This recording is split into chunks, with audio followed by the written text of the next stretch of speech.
Hello and welcome to the next edition of the BobCAD-CAM webinar series. Today's topic is 3D programming. This is day 2. Let's take a look at what we got. The goal of today's webinar, learn how to limit your toolpath in 3D, controlling where it's cutting and where it's not cutting. As you know, my name is Al DiPaolo. I'm the voice of the Bobcat After Dark video series. You can find me on Instagram at BobCAD-CAM. You can also follow hashtag BobCAD, hashtag BobCAM.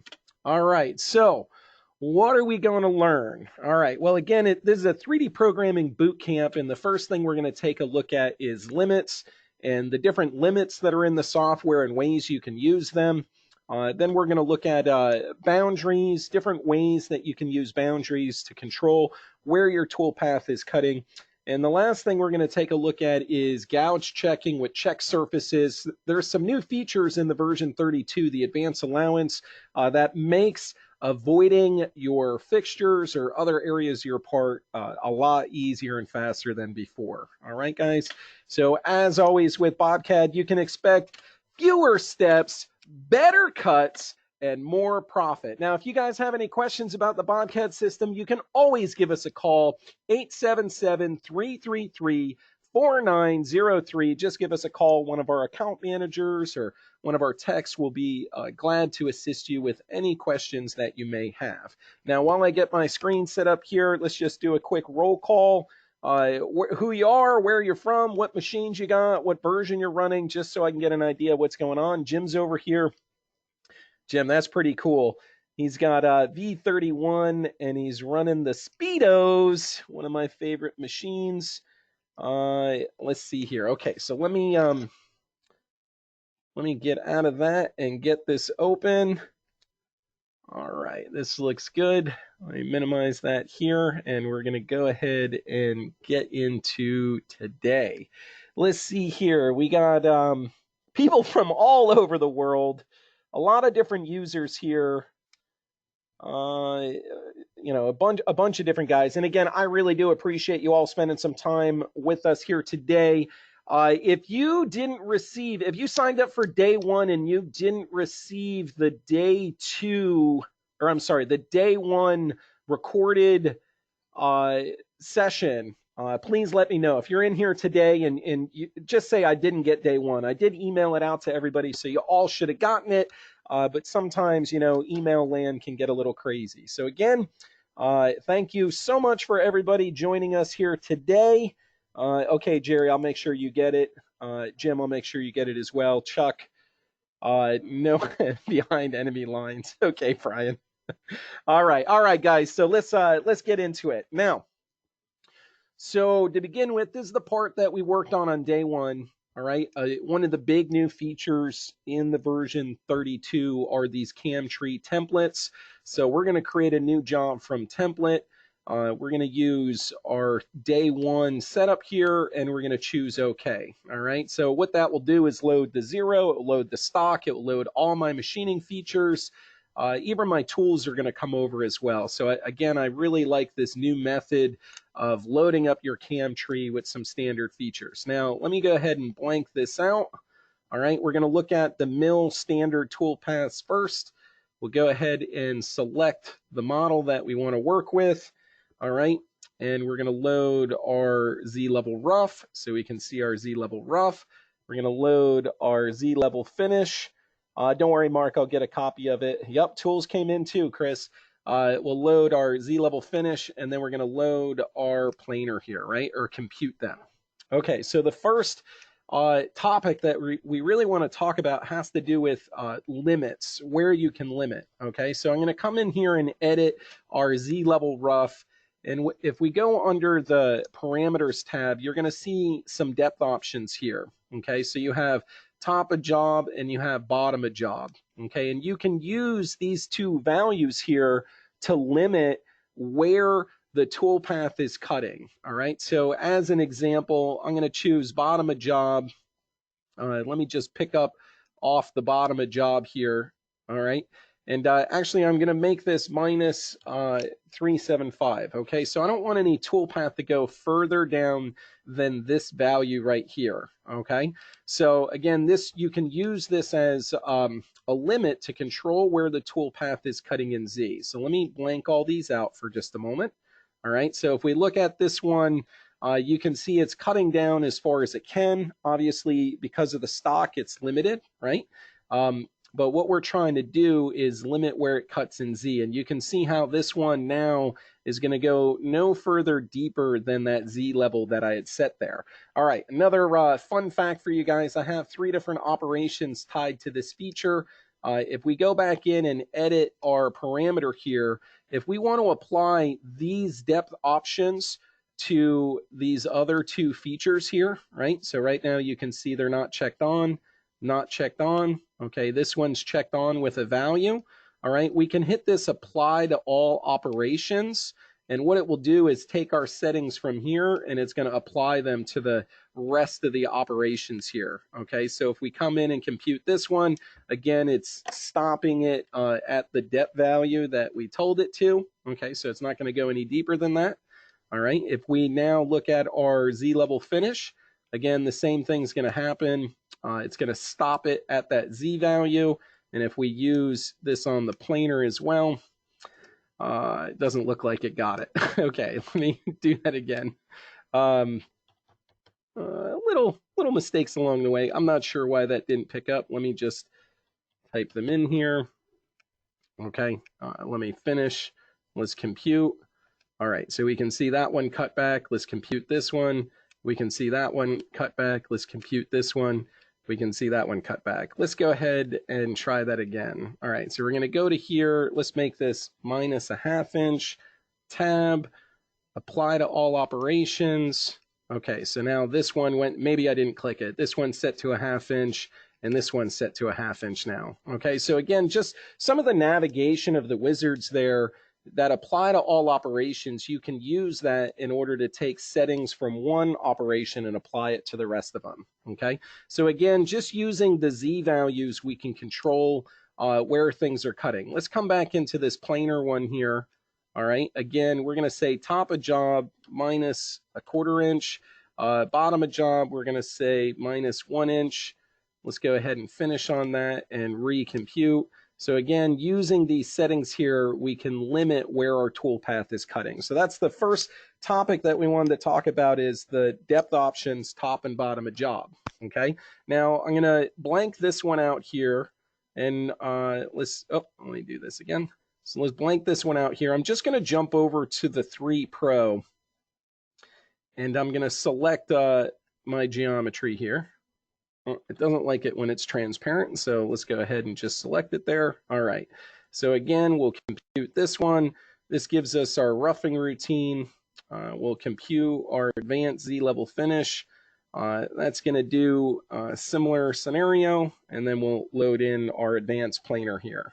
Okay, all right, so now we have all of our Pro toolpaths. Now you'll notice if we come in here, or the common ones, Z level rough, Z level finish, and planar. Okay, so if we come in here, you'll notice under the depth options in the Mill Pro, you still have user defined, so you can say top or bottom of job, but now you have some of these automatic settings. So min-max from machining surfaces, min-max from stock, min-max from both. Okay, so what I'm going to do, let me blank this toolpath out here. Let's come back to the stock. So right now you can see the stock is right at the bottom of the part here. So let's go ahead and make some adjustments to the stock. I'm just going to put some stock around it. Okay, and we'll add some stock on the bottom as well. Oh. All right, that looks better. Okay, so if we're looking at our Z level rough here, let's go ahead and recompute this. All right, so right now we can see how it's using the stock as a boundary, right? So when we extended the stock, now it's cutting around the part. The other thing you'll notice is that the toolpath is stopping at the bottom of the model, even though we have stock below the model. All right, so if we come back in and edit this one, and we look at our parameters here, right now we have it min-max from machining surfaces. So it's looking at the selected geometry and it's using that as where to start cutting and where to end cutting, okay? If we say min-max from stock, all right, and we recompute this one, my expectation is the toolpath is then going to cut down to where the bottom of stock is. All right, so unlike the mill standard, where you have just your depth options, top and bottom of job, when you get into the mill professional, under the Z-level roughing or advanced Z-level roughing here, you can use these automatic settings to either be driven by the surfaces, okay, what you've selected, your geometry, or to be driven by the stock, where the stock is, or to be driven by both of them, okay? And again, depending on your application, I mean, you may have a preference where you want it to be based off the machining surfaces, just what you selected.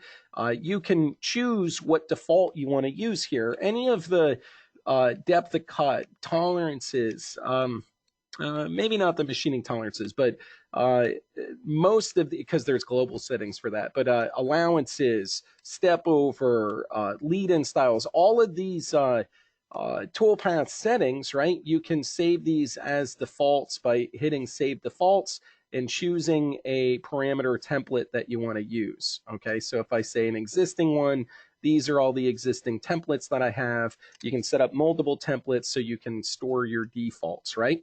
Okay, so again, if you prefer, you know, for it to be based off the selected surfaces, you could default it to that. The automatic method is min-max from machining surfaces, so that's going to be based off of the geometry you selected. Min-max from stock is going to look at the stock geometry to control what the depth is, and min-max from both is going to look at both the stock and the selected geometry to define the depth. Now again, you can override this if you just go to user define and you can enter a bottom so it doesn't go any deeper, or you could enter a start where it's going to start cutting from, or a range in between those. So let's see if there's any questions. Danny said, if you select apply to all operations, I assume it will apply all parameters, not just the depth. That is correct, Danny. Step over, machining tolerances, that's correct. Whatever is active in that dialog, when you hit apply to all operations, it would apply to everything. All right, so again, you can use user defined for top and bottom of job.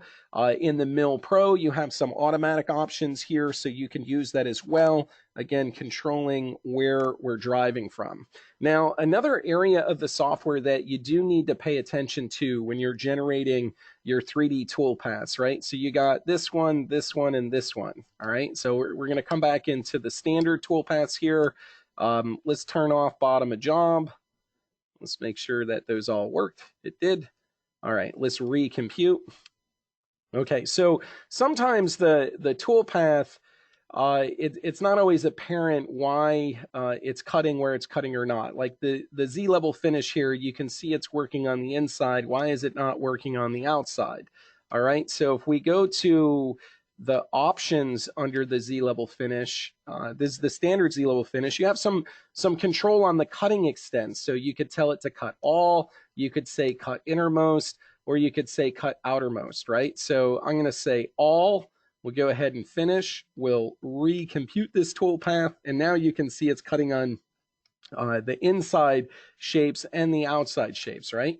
If we come back in here and we edit this, all right, and we go to options under cutting extents, we could say innermost, or maybe we just want to cut the outermost shapes, right? So we can say outermost, finish, and come in here and compute. Okay, so now it's only going to cut the outside stuff. All right, similar with the planer here. If we edit the planer and we go under options, you're going to see cutting extents. So you have extents and you have part bottom. Extents is going to go to like the edge of the surface. Part bottom is going to look at the bottom of the model, right? So we're going to set this one to part bottom. We'll go ahead and compute. And then now you can see how it's rolling over the edge fully, okay?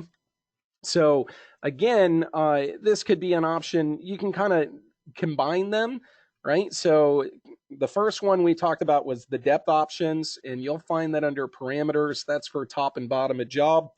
The second one that we talked about was cutting extents, and you're going to find that under options, and there'll be different cutting extents options based on the toolpath operation you're working with. So they're a little bit different. All right, so in this case, we're looking at part bottom, but then you can also combine, so you can do both of them, right? So I could say part bottom minus a 1/2 inch on that one. So yeah, I told it to roll over the edges, but then I also told it not to go any deeper than a 1/2 inch. And you'll see what that looks like there. Okay, so you have some different options as far as the depths to limit where it's cutting, but then there's also the cutting extents, right? All right, so that's a little bit on the mill standard there. Now let's jump over to the mill pro. Let's get into the advanced Z-level finish here.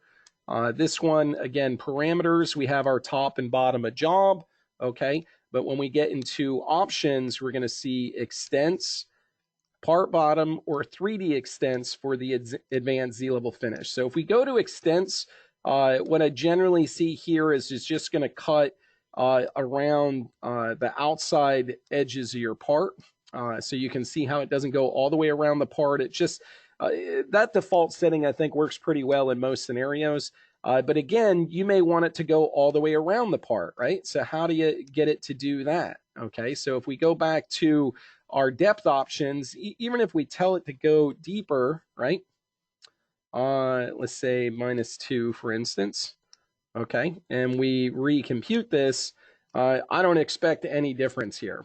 Okay, so I don't see any difference, even though I told it to go deeper, because the option for cutting extents was set to extents, right? So if we go in and we edit this, all right, let's go to our parameters here. I'm going to turn this one off. I'm just going to go to options. I can use these cutting extents right here to control where the toolpath is generated. Okay, so I'll go to part bottom. We'll finish and recompute this one. My expectation is it to cut the inside shapes and the outside shapes. Okay, there is a third option on this one. This is 3D extents. The difference between extents and 3D extents, the tool roll over the edge a little bit. Some of the tool paths it will do full tangency rollover. Other tool paths it goes to, it gets as far as it can, but it doesn't always extend fully beyond it, okay? So extents is really just the edge of the surface. Part bottom will go down to the bottom of the selected surfaces, and 3D extents will roll over past the edge. Depending on which toolpath it is, it may be full tangency, or it just may be extended or rolled over a little bit more. Okay, so let's just do 3D extents on this one. I'm not sure how that would look much different here. So how it looked a little bit different is it got this front face, and it did roll over that edge a little bit, but it didn't get these vertical walls here. Okay. Another thing on the advanced Z-level finish too, let's go to options. We're going to say part bottom. Okay, we're going to go to patterns, or I'm sorry, parameters. You do have, when you're under parameters, you're going to have different options. Machine flatlands for the advanced Z-level finish just will, it will generate a pass at the intersection of floors and bosses and things like that. It's not going to machine the flat areas of the part. If you have machine flatlands, it just makes sure that there's a pass at the intersection of the floor and bosses, okay? You do have machine vertical walls only, okay? So that will just machine vertical walls, and then again, the adaptive depth of cut, this is to help you tackle more shallow areas of the part. So in this case, I'm just going to go vertical walls only. We're going to finish. We'll come in here and compute, and then you can see how it's only getting the vertical walls and it's not getting any of the angled walls. Okay. All right. Very good. Let's see here. What else we got? Okay, so we are talking about cutting extents. So let's go to the next one here, which is going to be the advanced planer. Let's go ahead and edit this one. All right, so again, you're going to have top of job. Okay, you have bottom of job. Okay, on this particular one, advanced planer, you also have multiple passes at a full width of cut. So if it detects that it's going to be doing a full width of cut, it will step down in those areas so the tool doesn't get overloaded. This one's got a step down. This is more like an offset. So if you wanted to step down into the cut, you could use that. Again, these are just some of the depth options here that go beyond just top and bottom of job, right? Now, if we come into the options section, under options, this one has extents, part bottom, and 3D extents. So we're going to do extents first, all right? And we'll come back and compute, and we'll see that the toolpath kind of gets to the edge of the surface, okay? But it doesn't really go beyond the edge of the surface, right? So if we look at this from a side view here, you can see that it gets to the edge of the surface, but it doesn't fully go beyond the edge of the surface. Okay, so that's extents for planar. Let me step back just a second. Like this. Now, sometimes what I'll do to kind of help get an additional rollover, I'll show you that in just a second. Let's go back and edit this one again under options, part bottom. Again, that's going to just go all the way down to the bottom of the part, right? So that one is what part bottom looks like. Okay, and then the other one that you have in here under options is the 3D extents. So we'll take a look at that one here. And then again, unlike the extents option, you can see that this goes a little bit further past. Now, again, it doesn't go fully tangent past, but the 3D extents will go a little further past the edge of the part. And then sometimes what I do to get even more coverage there is I'll go to my links and I'll use something like a blended spline here. Okay, so if we look at the toolpath now, you can see these are all direct link moves. And then if we come in and recompute this now with the blended spline, you can see it does a blended spline between those moves. And again, that will help with rollover along those areas. Okay. All right. So let's go ahead and look at another one here. I'm going to get into the equidistant offset. Okay. All right. So equidistant offset, let's go ahead and let's compute the default that we have here. We'll take a look at what we got. So this is the scallop-based offset style. This is great for catch-all type scenarios, but generally best for details, right? So, okay, so now that we have this here, again, we want to look at our depth options. Okay, so if we come in here under parameters, you have top of job, bottom of job. Okay, so you can limit where you're cutting based off top and bottom of job. Okay. The other one you have here under options for cutting extents, we have extents, we have part bottom, we have 3D extents, we have top of vertical walls, and we have bottom of vertical walls. Okay, so you have a couple of different scenarios for this one. I'm going to just, that's fine. All right, so let's see, let's go to extent and recompute this one real quick.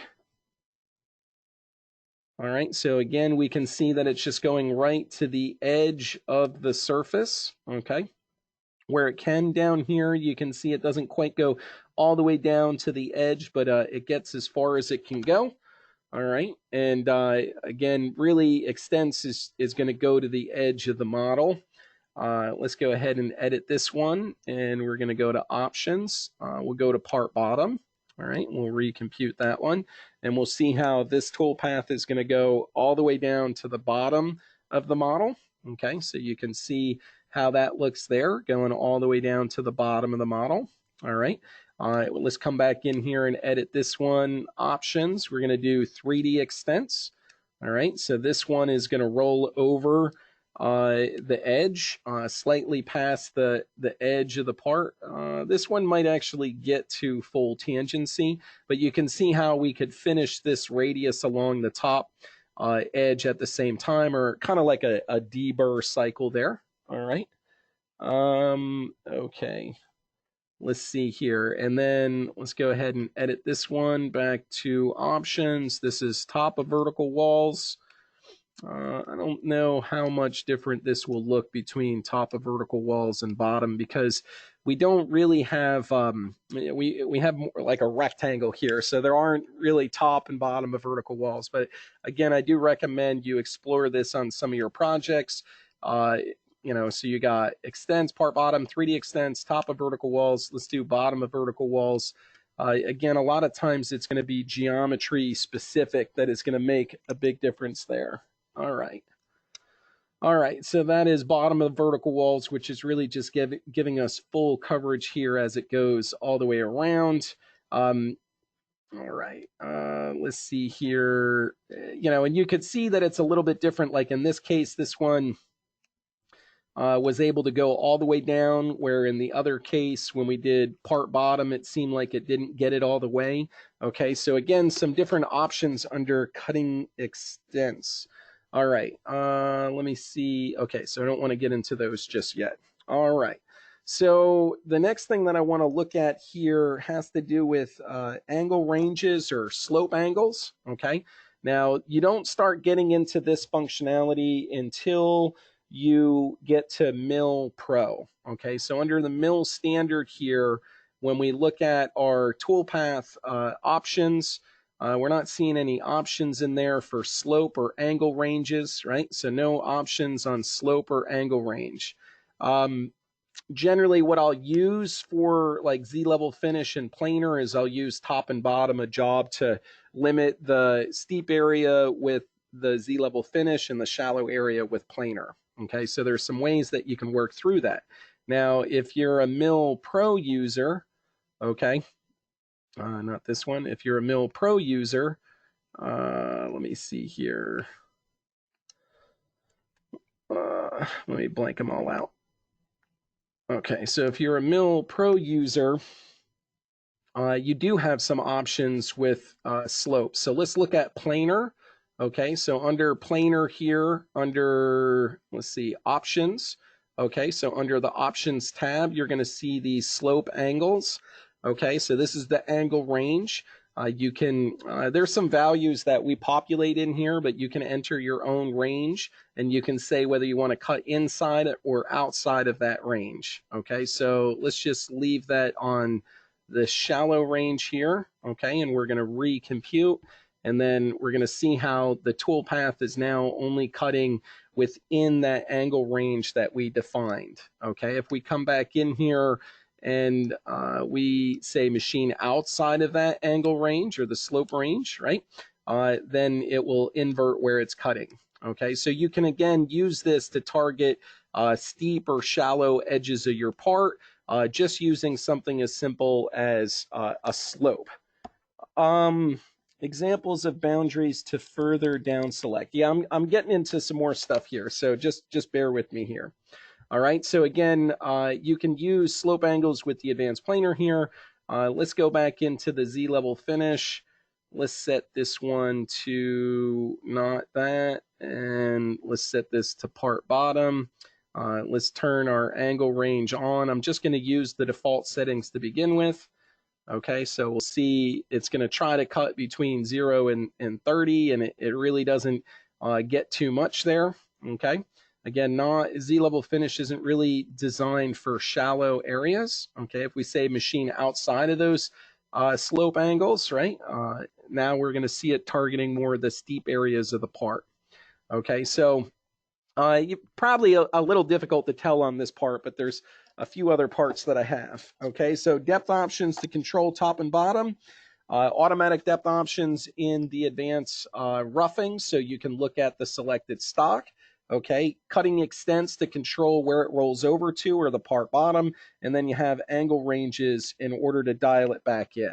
Okay, so that's the first part of limits that I wanted to talk about.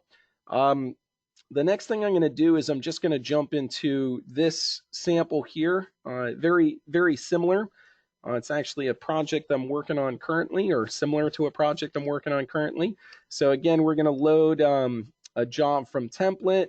Again, I'm going to use Boot Camp. The first one, we're going to click OK. All right, so this time we didn't run the stock wizard.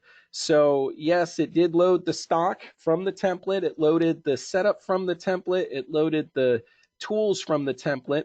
But what I need to do is I need to update the stock, right? So how do I update the stock? I just run the stock wizard again, calculate the stock. Okay, all right, if I want to change where the 0 is, of course I could change that as well, but this is fine. And again, we're going to just look at some of the standard 3D toolpaths applied to a different geometry set, right? So Z-level rough, we're going to use that to rough out the majority of the material. Z-level finish, we're going to use for more steep areas. Planar, we're going to use for more shallow areas. If you're a member of the BobCAD After Dark Facebook group, you can watch a live video I just did on Tuesday on this particular part, and I cover a lot of topics, so I'd recommend you take a look over there. There was a question that came in about the tool numbers, Larry. I'm not positive exactly how all the tool numbers are associated from the template, whether you're using database numbers or automatic numbering. I haven't gone through a lot of testing with that, but my assumption would be yes, it's going to give you the same tool numbers. Whatever was in the tool library, whatever was in the tool crib, the way you had it configured when you save that template, that's what's going to carry over. So that is my expectation. All right. So again, Z-level rough, Z-level finish, planar, we can see what we're working with the mill standard here. Okay, let's blank this one out. This one I'm going to go to the Pro here, and we're going to just select this model. All right, we're going to look at the Z-level finish here, so let's compute this one, and then we're going to look at the planar here, and we'll compute that one. Okay, so let's blank everything out again. All right. So the Z-level finish, again, is going to be best for the steep areas of the part. And this one actually does a pretty good job illustrating that. Let me just shorten up my depth of cut here. Okay, and we can recompute. You can see how it does tighten up the toolpath, but again, across the top of the model here, the surface area is very shallow. Okay, and I believe they do. I'll test it some more, Chris, but I'm pretty sure that they do stay the same. But there are scenarios about whether it's a manual tool or a database tool or one you edited within the tool crib. So, but yeah, it's definitely a warm improvement. I really like these templates. They're helping out my workflow quite a bit. All right, let's go back to the planar here. This one we're going to just say extents. All right. I'm going to tighten up this step over as well. All right, we'll compute that one. So again, just showing how Z-level finish is going to do a better job on the steep areas of the part, but the shallow areas of the part, it's going to be a little more of a scallop, right? So again, with the planar, you can target the shallow areas of the part that it does a good job, but it doesn't do the best job on the steep areas where it gets really steep. And you can see that in this section here, how the spacing of the toolpath is getting further apart. Okay, so again, using angle ranges, what we can do is we could say, all right, this one is the advanced Z-level finish. This is best for the steep areas, so I'll say cut outside of that angle range. This one over here, this is best for the shallow areas, and I can say stay within these slope angles, right? So when we recompute this one, you know, you can see how it stops trying to cut the super shallow areas. And then when we get to this one here, you can see how it cuts out trying to cut the super steep areas, right? So again, this is just an example of using steep and shallow. Yes, Dave, that is definitely on the topic, which we're getting to here pretty soon, which is boundaries. Okay, so again, just another example of steep and shallow and how you can control where you're cutting using the slope angles. Now, the next topic I want to get into actually has to do with boundaries. That's what's up next. Okay, so I have this, I have another part here. I'm going to load in a job from template. This is going to be my day 2 template. So I already have my stock set up, I believe. Yeah, I got my stock, I got my 0, I have my tools, all that looks good. Okay, This one here, I'm just going to select our model here, and then I'm going to compute and compute. All right, and compute. Okay, so Z-level rough, again, is like your 3D pocket, so you can see it's removing the bulk of the material. Z-level finish is going to be best for steeper areas of the part, okay? Planar is going to be better for shallow, and you can really see how the scallop gets much different on this steep area here, where it's trying to go up a vertical wall, okay? So Z-level rough, Z-level finish, planar. Now, the next thing I want to look at is boundaries, right? So boundaries are just closed sketches, okay? You can use surfaces too. You can use surfaces and you can use closed sketches. Now, I'll show you some surfaces first, just so we know that that works, okay? And again, I want to kind of talk about the structure of the items in the tree here. So this is the feature. It's associated to geometry and it contains operations. Okay, we can add more operations in there. The other thing you'll notice is there's a parent boundary. So that boundary would be applied to all three of these. So as an example, if I select this top boundary here, okay, and I recompute all those toolpaths, okay, we're going to see they're all going to be limited inside of that boundary. See how they're all limited inside of the boundary that we selected. This is the boundary we selected, and now they're all limited inside of there. Okay, so the first boundary is the parent boundary. Yes, Chuck, templates are new with B32. That's correct. Why don't you use compute all toolpath rather than compute them individually? If I'm in the wizard, okay, and I hit compute, it's going to compute all of the operations. If I've only made it an adjustment to one of the operations, what I'll do is I'll finish and just go to that operation and recompute, mainly to save time. Okay, Jerry, that's why I do that. Okay, so again, we have our parent boundary that will apply to all of the operations, but you'll notice each operation has its own boundary as well. So if I wanted to use a different boundary for the Z-level rough than I did the Z-level finish, the parent boundary applies to all the operations by default, and then the child boundaries are going to be specific to those operations, okay? All right, so now here's the thing. This is Mill Standard. So in Mill Standard, when you select a boundary, the center of the tool is going to go to that boundary. Okay, so you can see how the center of the tool is going to that boundary. All right, and that will be the same for all of these. So in the standard Mill Standard toolpaths, you don't have any boundary options. I mean, you have some cutting extents, but you don't have any boundary options. Are there boundaries only an XY limit, or is there reasons to pick various Z levels? It depends on your part geometry, but whether you need different Z levels to stop it at different levels, but the boundary is used to contain the toolpath in this area. So we use an XY boundary. I mean, I guess it could be a 3D chain as well, but that's to contain or localize the toolpath within that area, okay? You have your rough here, your finish, and then your planar, and we notice that the tool center is going to the boundary on all of those. Now, if you did want some additional coverage and you wanted to expand things out, you could come into your stretch command. You could select, your shape. You could tell it, how much further you want it to go in one direction or the other. And then you could come back, update your boundary, and then you can recompute your toolpath. And you can see by changing where that boundary is, it changes how that toolpath is driven along that area. Okay.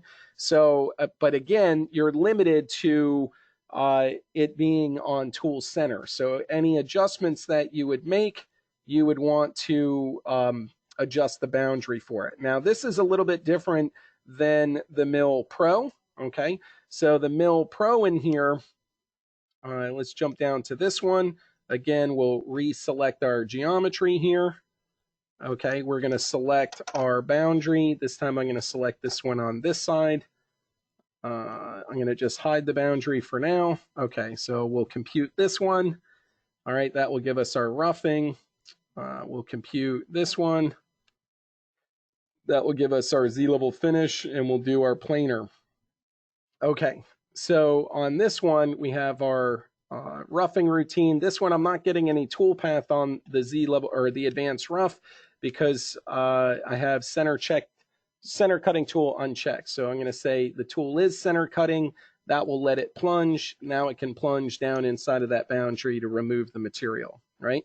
So that's our Z-level rough. That's the Z-level finish. That's the planer. Now on the Pro toolpaths, when you get under options here, let me see where it is. Okay, so under options here, it's going to say boundary options, center a tool, which is the standard for the mill standard. You have tool inside, which will keep the tool inside of the boundary by half the cutter. And then you have an adjustment value. And then you have tool outside, which will keep the tool outside of the boundary by half the cutter, and then an adjustment value. Now, the thing that's important to understand is this offset could be a positive or a negative number. So you can move the boundary in or out by using this offset. Okay, so right now, I'm going to set it to tool inside on all of them. So I'm going to set tool inside, apply to all operations. We should see tool inside set. We should see tool inside set. Okay, so now I'm going to recompute these. And what we're going to see is now the tool is going to try to stay inside of that boundary. So it runs out of room here, right? With this one, we're going to recompute, and we'll see that the tool is staying inside of that boundary. With this one, we're going to go ahead and recompute, and we can see the tool is staying inside of that boundary. Okay, now again, you can come back in here and edit these, all right? So you could say options, tool, outside, apply to all. I'm going to compute all. All right, so now the tool is going to go outside of the boundary by whatever amount that we've defined, right? So we can see it extends out here, okay? We can see it extends out there. So using your boundary control, you can limit to where it's going to cut, and then you can also have it go further inside or outside. Now, the other thing too, like I said, I mainly use sketches for these types of things, but there are scenarios where you may just use a face. So I'm just going to select this face here, okay? And I'm going to recompute that. And then now I can use that face as a boundary, and then I can also adjust how far I want it to go out based on the boundary setting, right? So this is saying outside, if I want it to go outside even further, I'm going to add a larger number. Let's apply to all operations, recompute. All right, so now we can see that just by selecting that surface, I can get a similar result. Now, Mark had a question, are boundaries only XY limits, or is there a reason to pick various Z levels? Well, this is an example where the boundary limited the toolpath in X and Y, but we see the toolpath rolling all the way down to the bottom of the part, right? If we look at our option here, right now it's set to part bottom. We could limit it to 3D extents, okay, and then that will change where that toolpath is going to cut. So now it's going to 3D extents. The other thing that we may want to do, we may not want it to go all the way down to this bottom here. So again, you could come in and use like a bottom of job, right? So we're going to say bottom of job, pick. I'm going to say I don't want the tool to go any deeper than that location. Okay, so now when I compute it, not only did I pick the face as what my boundary was, I could use my offset to extend it out. And then I also have my bottom of job to stop it from cutting any deeper than I want it to go. Okay, so that's a little bit about the boundary control. Again, in the Mill Pro, you're going to have some more options with boundary control. Inside, outside, or center. You can adjust in positive or a negative amount. You can pick closed chains. You can also pick surfaces as well. I believe a single surface. I don't normally. That's generally what I use here. Let me remove this. Let's see if I can pick two faces. I don't normally pick multiple faces, but yeah, you can pick multiple faces. There must be with the over amount here. Let me go back and edit this one. Options. Let's just say center a tool. So we can pick multiple faces. You can use the boundary offset amount, you know, because sometimes creating some of these wireframe boundaries can be difficult to do. So if you can pick a face, again, I generally only do a single face selection. I wouldn't try to select all of these faces around the part to use that as a boundary, because it's going to pull the edges from the face, if that makes sense. So that's not going to be an ideal scenario. Okay. All right. Let's see here. We got a little bit of time left. Let me see what else I want to go through. Oh, all right. So let's go back to round shapes here. We talked about this a little bit. This is a mill standard toolpath. Again, I just want to show you that within this toolpath, you can have boundaries that you can use to localize your spiral. Okay, so I was able to use a boundary in order to localize that spiral. And then the same thing is true with radial as well.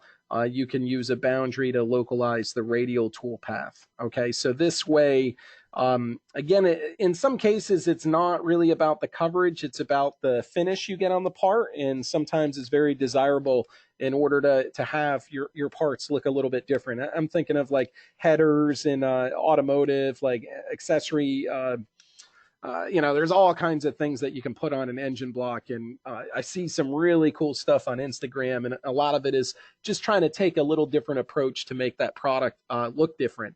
If you're in a tool, die, or mold application, then maybe your approach would be a little bit different. But again, using these different boundaries, you can control where the spiral or the radial is being cut.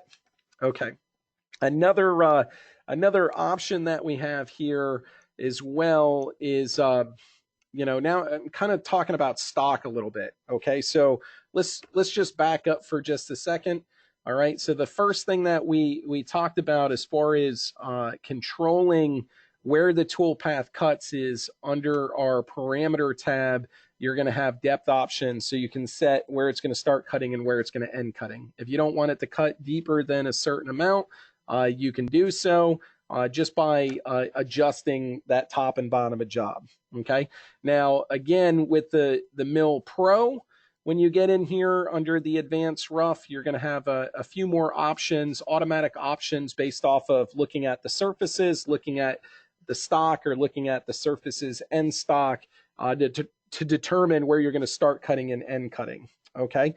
The next thing that we talked about had to do with slope and angle ranges. And again, with the Mill Pro toolpaths, you can give it a slope range or an angle range, and you can tell it to cut inside of that or outside of that.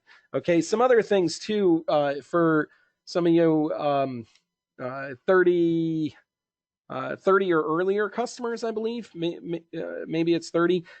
In the advanced Z-level finish, you do have undercutting as well, so you can do undercutting with like a T-cutter or something like that. So I just wanted to throw that in there. But again, the topic that we talked about, depth options, cutting extents, angle ranges, right? That's the other option in here, the extents, part bottom, 3D extents. These all play a role in where your toolpath is being generated. I kind of messed up my recap there, but that's okay. All right. The next thing that I want to look at is stock, right? So and not the parent stock, right? For the job, when you set up a job, you have your workpiece and you have your stock. There's one stock body up here at the top, and then we process it through our setups. But there's other times when either in process or repair, you may want to localize your toolpath. Now, one way you can localize it is with the boundary. Okay, but the problem with using a boundary, then the tool doesn't have the ability to start off the part, right? So what I'm going to do here is I'm just going to sketch a model down here, okay? This is very simple sketch. It's a 3D model, okay? But what you can do is you can use that as your operation stock, okay? So when we look at our advanced roughing, let me remove the boundary. When we look at our advanced roughing, what we want to do is, let me recompute it real quick. We want to limit where it's going to cut, but we still want the tool to not plunge on the material as it works in. We want it to start off the material. So that's where we can use operation stock. In operation stock, what that's going to let you do is select either an STL or a solid, okay? And then now that becomes the stock, right? That becomes the stock that it's looking at. So if I hide this for a second, if I click on this stock, that shows the parent stock or the initial stock, okay? When I click on the operation stock, that shows the operation stock that I'm going to use for this routine. Okay, so I can localize the toolpath. The question, does a dotted line do the same as operational stock? No, and the reason why a dotted line doesn't do the same as operational stock is a dotted line is an XY boundary per se, right? So if we look at our operation stock here, let's say that I just cut something away from it. So I'm just, just as an example, so let's extrude this.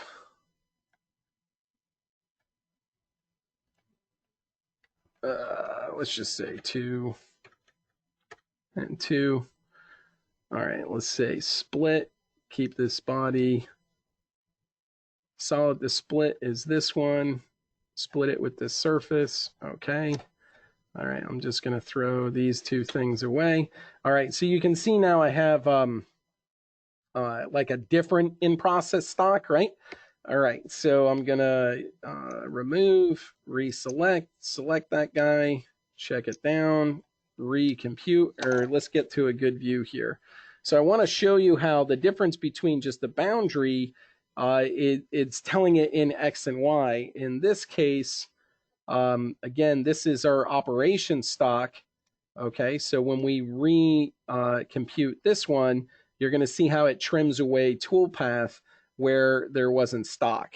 Okay, so kind of cool the way that works. It allows you, operation stock allows you to use a 3D model to represent stock in 3D space. So a little bit more than just a boundary, like an open pocket for 2D pocketing. All right, so that's a little bit about stock and the operation stock. Now I got about just under 10 minutes left, and I wanted to talk about check surfaces. Okay, so check surfaces, we've had check surfaces for a long time, and it's a gouge checking process. Again, this is going to be mill pro or grader.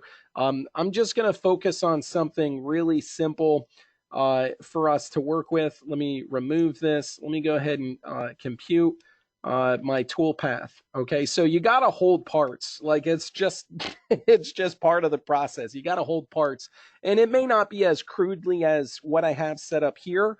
Where I just have some clamps. It doesn't even, I would hold this in a vise from below, but I'm using this to exemplify how this works, right?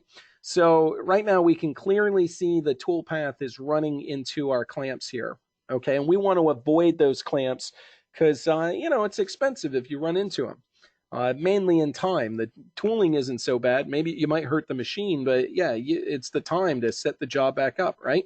So we don't want to run into our clamps or our fixtures. So you do have the ability to select your work holding for a setup, right? So I have my fixture for the setup. And then when I do that, what that's going to allow me to do is under here, under allowances. Allowances is how much stock you're going to leave for finish. Well, I'm going to turn advanced on, and then you got two different sections here. You have part geometry and fixture geometry. Okay, so part geometry, you could select different faces of the model and add additional stock. Okay, so that's what part geometry is it adds additional stock to faces that you may want to machine later or you want to leave a little heavier, right? Now, fixture geometry, this is when these are areas you want to avoid. Okay, so you want the toolpath to avoid those areas. Now, you do see this option where it says use Set Up Fixture. So if you've already selected your fixture as part of your machine setup, you can just check this on. Okay, so now from here, what you can do is you can tell it, you know, how far it wants to stay away. Again, you could use a side allowance or a bottom allowance or a global. So I'm just going to use a 1/4 inch here. We'll say okay. We'll recompute, and we'll see that the toolpath gets updated where it's now avoiding those clamps, right? So, and again, that's by a 1/4 inch. You can make it further away, but this is super cool, especially. I don't know if I have a lot of 4 and 5 axis guys in this group, but as you get into 4 and 5 axis and holding the part and flipping the part around, you know, you're going to leave stock. Part of the stock becomes part of the fixture, but you definitely need to avoid your jaws. And this is just a great way to find your fixture, check it away, and you don't have to worry about it. So again, a really nice new feature that's in the software. Okay, now there are some other scenarios versus just fixture avoidance. I believe the advanced Z-level finish uses this too. I'm pretty sure it's all the Pro toolpaths that this option comes in, right? Okay, so we'll go like this. We'll finish. Go ahead and compute that one, and you can see how it then avoids that clamp by whatever amount that we told it to offset to. Fixture geometry is new in the version 32. Fixture support and avoidance is new with the V32. Okay, so again, just another example of how these toolpaths will utilize the advanced allowances. Now, you have some other options in here too. So let me see here. Okay, so here's my toolpath now. Now, you know, another scenario. Let me turn the clamps off for just a second. Let me come in here and what am I looking to do? Let's get rid of that. Let's finish. No boundary. There's so many cool things that I can show you guys, really, the project curves and stuff. But again, in this case, what I want to do is I want to use check surfaces to you know, maybe trim away toolpath or what have you. So I can select, no, fixture geometry is in standard, but the advanced allowance is in Pro. Okay, so I'm in here. What am I trying to do? I am getting into Gouge Check, right? So Gouge Check with check surfaces, there's 4 different levels of checking you can do. In other words, 4 different groups of checking you can do. You can select multiple surfaces when you're using Gouge Checking. You can turn Gouge Check on. What this is going to what you have to do is select something that you want to be checked. So I'm just going to select this bottom floor, for instance. Okay. So now you got to tell it an allowance. So I'm going to say I'm just going to exaggerate. Let's say 1/4 inch, right? So I selected what I want to look at. I gave it an allowance, and the allowance is all edges of that surface as well. So you got to think with that a little bit, but it is all edges. And then what do you want to check? The tool or the holder, or tool and holder. Okay. And then what do you want it to do? Either retract or retrim. So we'll do retract tool first.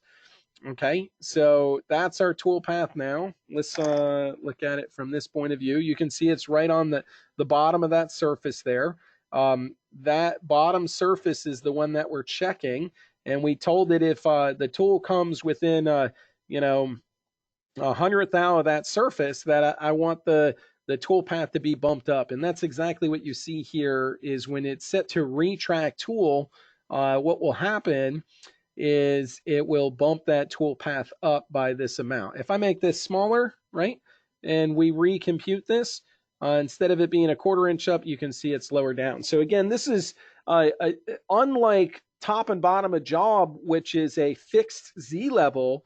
You know, you could have a curved surface that you could stay a certain amount away. Okay, so one way you could do it is, again, go into your Gouge Check, turning the check surface on, selecting the surface, giving it the allowance, okay, and then you can choose your strategy. This one's retract. You can also use trim and relink, Okay, so that's another way to do it, where what's going to happen here is if the tool comes in that proximity, then it's going to trim it away. So these are very powerful features that you guys can use to really dial in different areas of your part and control where you're going to cut. Okay. Now I got some extras for you here. Again, I'm just going to show one of the project curves toolpaths. Again, I'm just really enjoying what you can do with project curves. I don't know that it's the end all be all, but this is a super cool toolpath. You can pick your model, you can pick an edge off your model. Okay. If we come in here and we edit this under our patterns, we can tell it whether we want to offset left, offset right, or both. We can set what direction. If you leave this number to 0, then what it will do is use your step over amount and machine the entire surface, right? So let me get this going the other way.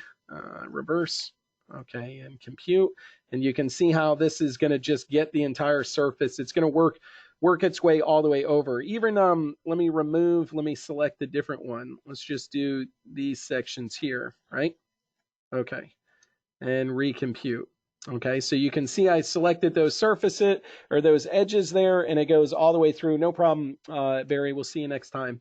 And again, and that's when you set this to 0. So if I come in here under here, or what am I doing?